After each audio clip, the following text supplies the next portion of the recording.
നമസ്കാരം. കോവിഡ് മഹാമാരി പടർന്നു പിടിച്ചിരുന്ന കാലഘട്ടത്തിൽ അമേരിക്കൻ പ്രസിഡന്റ് ഡൊണാൾഡ് ട്രംപ് അന്ന് പറഞ്ഞത് ഈ വൈറസിനെ ഇല്ലാതാക്കാൻ അണുനാശിനി കുത്തിവയ്ക്കണം എന്നായിരുന്നു.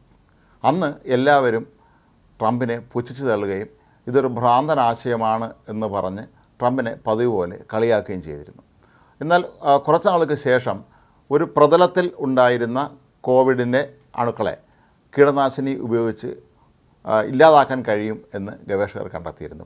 എന്നാൽ ഒരു ഡോക്ടർമാരും ശരീരത്തിനുള്ളിലേക്ക് ഇത്തരം കീടനാശിനികൾ കുത്തിവയ്ക്കണമെന്ന് ഒരിക്കലും ആവശ്യപ്പെട്ടിട്ടേ ഇല്ല. കാരണം ഇത് കൂടുതൽ അപകടം ചെയ്യും എന്ന് എല്ലാവർക്കും അറിയാം. എന്നാൽ ഇപ്പോൾ നടക്കുന്ന ഒരു ഗവേഷണം ഡൊണാൾഡ് ട്രംപ് അന്ന് പറഞ്ഞ കാര്യം ശരിയായിരുന്നു എന്ന് തെളിയിക്കുന്ന ദിശയിലേക്കാണ്.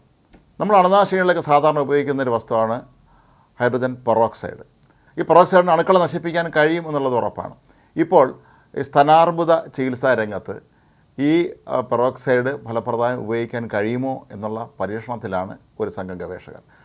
ബ്രിട്ടനിലെ 5 ആശുപത്രികളിലെ രോഗികളിലാണ് അവർ ഈ പരീക്ഷണം നടത്തുന്നത്. മാത്രമല്ല ഈ മുഴകൾ നീക്കം ചെയ്തതിന് ശേഷമുള്ള മുറിവുകൾ അവ ഉണങ്ങുന്നതിനും അവ ക്രമേണ ഇല്ലാതാകുന്നതിനുമൊക്കെ തന്നെ ഈ രാസവസ്തു ഫലപ്രദമായി ഉപയോഗിക്കാൻ കഴിയുമോ എന്നാണ് അവർ പരീക്ഷണം നടത്തുന്നത്. പക്ഷേ നമ്മൾ ഒരു കാര്യം എപ്പോഴും ശ്രദ്ധിക്കുക, ഇത് വളരെ ചെറിയ തോതിൽ മാത്രമേ നമ്മുടെ ശരീരത്തിനുള്ളിലേക്ക് കടത്തിവിടാൻ കഴിയുകയുള്ളൂ.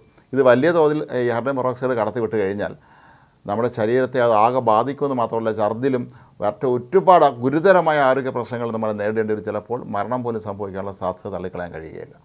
എങ്കിൽ പോലും ഇതിൻ്റേതായ ഒരു കഴിവുണ്ട് എന്നാണ് ഇപ്പോൾ ഈ ബ്രിട്ടനിലെ ഗവേഷകർ കണ്ടെത്തിയിട്ടുള്ളത്.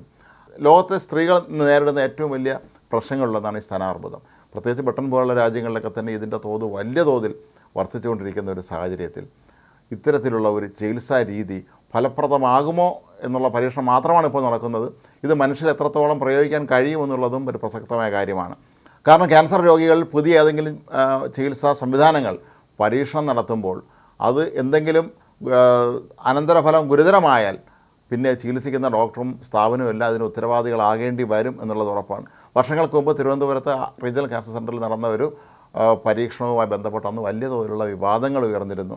അതുപോലെ തന്നെയാണ് ഇപ്പോൾ ബ്രിട്ടനിലും ഇത്തരത്തിലുള്ള ഈ ഒരു രാസവസ്തു ഉപയോഗിച്ചുള്ള ഈ ഒരു പരീക്ഷണം എത്രത്തോളം വിജയിക്കുമെന്ന് കണ്ടറിയാൻ സാധിക്കുകയില്ല. പക്ഷേ രോഗികളുടെ കൂടി അനുമതിയോടുകൂടി തന്നെ ആയിരിക്കാം ഒരുപക്ഷെ ഇത്തരത്തിലുള്ള ഒരു പരീക്ഷണം നടത്തുന്നത് എന്നുള്ളത് ഉറപ്പാണ്. പടിഞ്ഞാറൻ രാജ്യങ്ങളിലൊക്കെ തന്നെ ഒരു രോഗി ഒരു പരീക്ഷണത്തിന് വിധേയനാകേണ്ടി വന്നാൽ അത് എല്ലായിടത്തും ബാധകമാണ്. അവരുടെ കൂടി അല്ലെങ്കിൽ അവരുടെ കുടുംബാംഗങ്ങളുടെ അനുമതിയോട് കൂടി തന്നെയായിരിക്കും അത് നടത്തുക.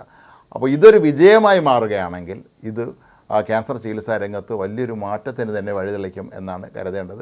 കാരണം രാസവസ്തുക്കൾ നമ്മുടെ ശരീരത്തിനുള്ളിലേക്ക് കടത്തി ചികിത്സിക്കുക എന്ന് പറയുന്നത് സാധാരണഗതിയിൽ അത്ര പ്രായോഗികമായ കാര്യമല്ല. പക്ഷേ ഈ ഹൈഡ്രജൻ പെറോക്സൈഡ് എന്നുള്ള ഈ ഒരു വസ്തു മനുഷ്യ ശരീരത്തിലും നേരിയ തോതിൽ അടങ്ങിയിട്ടുണ്ട്.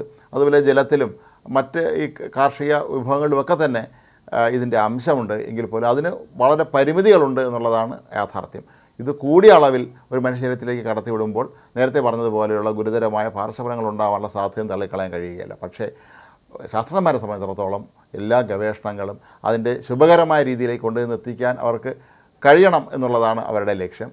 അതിനുവേണ്ടി തന്നെയായിരിക്കാം ഒരുപക്ഷെ ലക്ഷക്കണക്കിന് വരുന്ന ഈ സ്തനാർബുദ രോഗികളായ സ്ത്രീകളെ സംബന്ധിച്ച് അവർക്ക് ആശ്വാസം പകരുന്നതിനും ഇത്തരത്തിലുള്ള ഒരു പരീക്ഷണം വിജയിക്കുകയാണെങ്കിൽ അത് ആത്യന്തികമായി ട്രംപിൻ്റെ കൂടി വിജയമായി മാറാനുള്ള സാധ്യതയുണ്ട്. കാരണം 5 വർഷം മുമ്പ് ട്രംപ് ഇത് പറഞ്ഞപ്പോൾ അന്ന് അദ്ദേഹത്തെ പുച്ഛിച്ചുള്ള ഇത് ഭ്രാന്തനാശയം എന്ന് പറയുകയും ചെയ്ത ആളുകളൊക്കെ തന്നെ ഇനി അങ്ങോട്ട് ഇതൊരു വിജയമായാൽ ട്രംപിനെ അംഗീകരിക്കേണ്ടി വരും എന്നുള്ളതും ഉറപ്പാണ്.